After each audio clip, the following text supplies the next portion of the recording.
Mesdames et messieurs, bienvenue dans les rendez-vous du bibliothécaire. Après avoir abordé le fascisme dans son cadre général et puis dans son cadre spécifiquement belge, nous allons à présent l'envisager sous l'angle de sa descendance, de ses héritiers, de ses successeurs. Je veux parler, évidemment, des populismes et plus spécialement du national-populisme tel qu'il se développe en Europe depuis plusieurs années maintenant.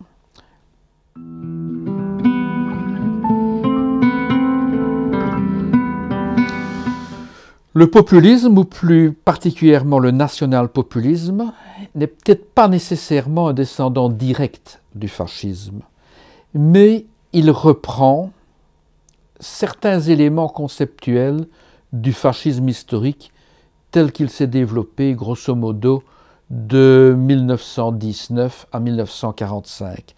Et d'abord, un certain antiparlementarisme, un certain rejet de la démocratie parlementaire estimée inefficace et un recours à un chef charismatique censé communiquer avec les masses par-delà le Parlement ou par-delà les corps intermédiaires.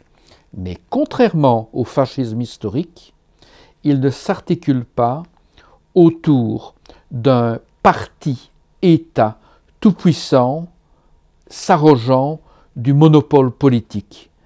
Et il n'est pas encore, jusqu'ici, liberticide pour ce qui est des libertés publiques.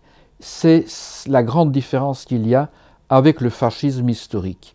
Pourtant, assez bien de politologues voient en lui un descendant plus ou moins direct de ce fascisme historique.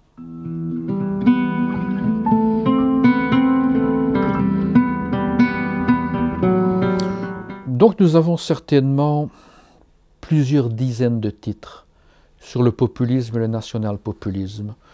Les plus anciens sont datés de la fin du XXe siècle, des années 1990, quand on a vu apparaître de façon assez massive les premiers mouvements nationaux populistes. Et aux environs de l'année 2017-2018, la vieille Europe étant travaillée par les différentes crises économiques, on a assisté à une multiplication des mouvements populistes et à la multiplication des écrits sur le populisme. On peut citer quelques titres comme ça au hasard. Il y a par exemple Anton Jäger en néerlandais avec Kleine Antigeschiedenis von het Populisme. En français, il y a bien entendu Pierre-André Taguieff avec sa recherche sur le nouveau national-populisme. En anglais, il y a Finkelstein avec From Fascism to Populism in History. Il y a René Frégosi sur les nouveaux autoritaires. Il y a Coleman, du rêve de la mondialisation au cauchemar populiste. J'en passe et des meilleurs. Et figurez-vous qu'en 2022, l'année passée exactement, avec le 100e anniversaire de la marche sur Rome, on a même assisté à l'apparition de l'un ou l'autre ouvrage sur le populisme, rattachant directement celui-ci au fascisme. C'est un petit peu l'air du temps. Et un air du temps qui fait oublier le fait que, à côté des nationaux-populismes, il y a aussi des populismes dits de gauche.